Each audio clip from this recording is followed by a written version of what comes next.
বিসমিল্লাহির রহমানির রহিম। আমি লাস্ট ভিডিওতে প্রেজেন্ট টেন্সের যে আলোচনা করেছি, এই টেন্সের আলোচনার একটা কম্বাইন একটা ভিডিও, শর্ট ভিডিও যেটা বলতে পারেন, যে শুধুমাত্র রুলসগুলি যে A1 থেকে B1 পর্যন্ত লেভেল পর্যন্ত একটা জায়গায় আবার একটা কম্বাইন ভিডিও বলতে পারেন। এখানে আমি দেখাইছি যে প্রেজেন্সের নিয়মগুলি শর্ট আকারে, যে কিভাবে তৈরি করা হয়, পারফেক্ট প্যাটিরিটুম কখন ব্যবহার হয়, পারফেক্ট কখন ব্যবহার হয়, এই সব কিছু ফিউচার কখন ব্যবহার হয়, অ্যাটলিস্ট B1 লেভেল পর্যন্ত,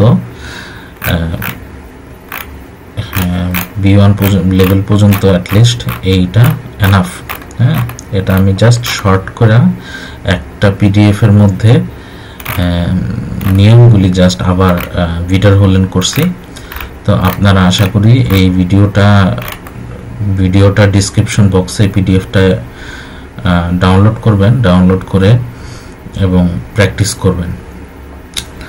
আর এক্সপ্লেনেশন বলতে যে এইগুলির এক্সপ্লেনেশন আমি আগের ভিডিওগুলিতে করছি।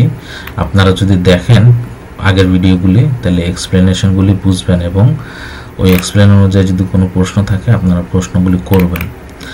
আর এই কম্বাইন ভিডিওটা করার উদ্দেশ্য, কম্বাইন বা মানে সবগুলি একসাথে দেখানোর উদ্দেশ্য হচ্ছে, ওগুলি হচ্ছে প্রেজেন্সের আলাদা একটা ভিডিও আছে, প্রেটিরিটুমের আলাদা একটা ভিডিও আছে, পারফেক্টের আলাদা একটা ভিডিও আছে, ফিউচারের আলাদা একটা ভিডিও আছে। তো সবগুলি শর্ট আকারে একটা পিডিএফ, শুধুমাত্র নিয়মগুলি দিয়ে আমি একটা পিডিএফ করে দিলাম এবং কম্বাইন একটা ভিডিও করে দিলাম। আশা করি আপনারা টেন্সের যে ঝামেলা বা টেন্সের ব্যাপারে যদি কোনো কনফিউশন থাকে, এগুলো সব কনফিউশন দূর হয়ে গেছে।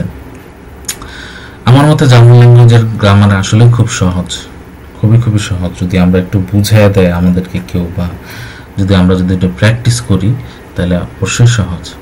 আপনারা যে ভার্বগুলি শিখছেন, যে ওয়ার্ডগুলি শিখবেন, এই ভার্ব এবং ওয়ার্ডগুলি দিয়ে এই যে রুলসগুলি আছে, এই রুলসগুলি দিয়ে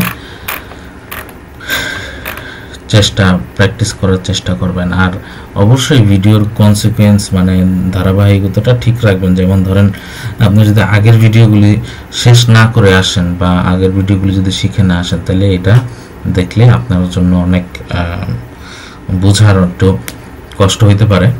এর জন্য আপনারা আগের ভিডিওগুলি শেষ করে দেন হচ্ছে এই ভিডিওগুলিতে আসবেন।